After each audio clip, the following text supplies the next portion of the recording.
trip. Ayan po, papunta kami niyan kay Father Pio sa simbahan po. Linggo po yan. Bali, syempre po, kailangan din po natin magpasalamat sa lahat po ng blessings na natatanggap natin, maliit man o malaki. Bali, biglaan po ang pagsisimba po namin kay Father Pio kasi po nung nakaraan hindi po natutuloy pag hindi talaga pinaplano, natutuloy.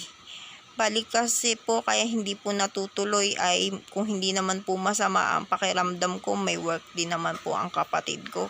Bali ito na po, dumating na po kami sa entrance. Ayan po, bali akala nyo po may sasakyan kami, wala po kaming sasakyan dahil di naman po kami mayaman. Grab lang po kami niyan, arkila lang po, saglit lang po yun. Bali ito na po yung simbahan. Pagpasok po nga pala dyan sa simbahan, meron po yan dyan sa gilid po para sa mga katulad ko pong may wheelchair, na naka-wheelchair. Ayan po. Yan po ang matatanaw sa labas po ng simbahan. Ayan po, may mga din po, rosaryong nakasabit. Napaka-refreshing din po. Tsaka sa labas po na yan ay pwede rin po kayong makapagsimba. Ito nga po pala yung wishing well.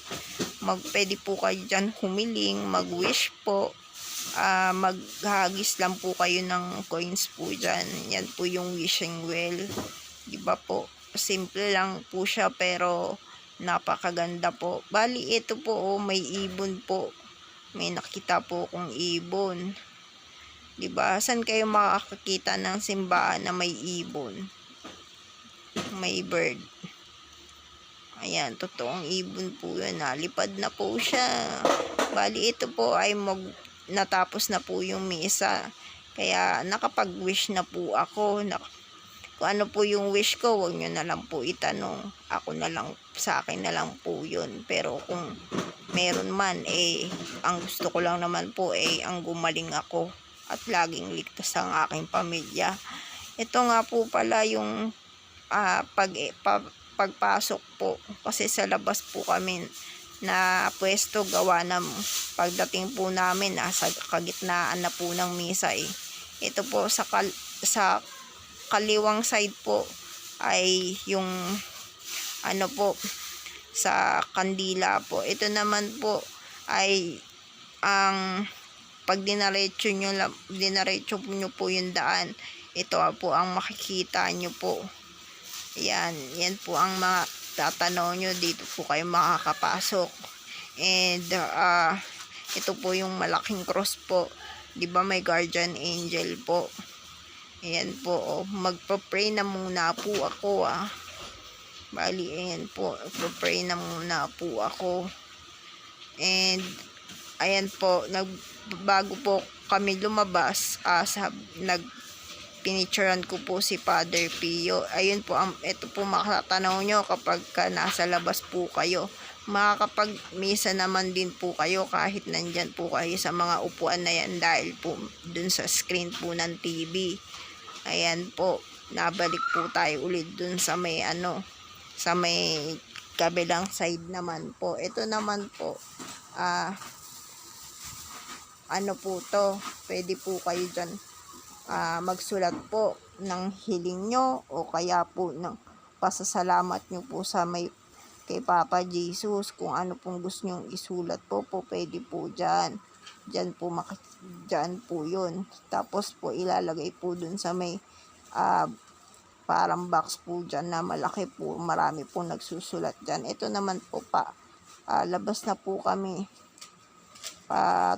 Tapos na po kami. And syempre, ayan po, ang dami pong rosaryo. Haba pong nag-jingle bells ang aking mother, syempre, nag-picture din kami ng kapatid ko. Pinicturean pala ako ng kapatid ko. Hindi ko na napakita sa inyo. Bali, nasa kanya nasa cellphone niya po yung picture. Solo picture ko lang naman po yung mukha ko lang makikita nyo. Tapos, ito naman po, ayan po, ang dami pong rosaryo nakasabit kasi po, dinadayo po talaga ang simbahan ng Father Pio. Ang mga naglalagay po dyan, yung mga nagsisimba po. Hindi naman po ibig sabihin nagsimba po kayo award na po kayo na maglagay dyan. Nasa sa inyo po yun kung gusto nyo pong mag-iwan po ng rosaryo dyan sa simbahan po ni Father Pio. Yun po yun. Ayan, bali yan po ay nag-stop over kami kasi nagpicture-picture pa po si Eunice. Nagpa-picture sa kanyang father po, sa kanyang papa. Ayan po, picture sa puno. Ako naman, nagbibideo. Ayan. Ayan po yung sa labas po. Hindi na kami masyado po sa loob ng simbahan. Yan, hindi naman po ako pwede din masyado mag-video sa loob ng simbahan po Siyempre po, respect na lang din po kay Papa Jesus. Ayan po, ito po si Papa Jesus. Pray po siya, sa labas po yan. Ayan po, nasa labas pa. Yeah. Kasama niya si Angel. Ayan.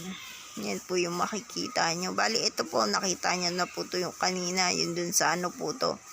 Sa pwede kayong magsulat po ng ng gusto nyo pong sabihin sa kay Papa Jesus. Ayan o, si Father Pio po. Yan. Ito po, ganyan po itsura sa loob ng simbahan po at may aircon po. Social, diba? Ganyan po yung schedule ng mass. Makikita nyo po sa tarpaulin. Marami pong salamat sa panonood.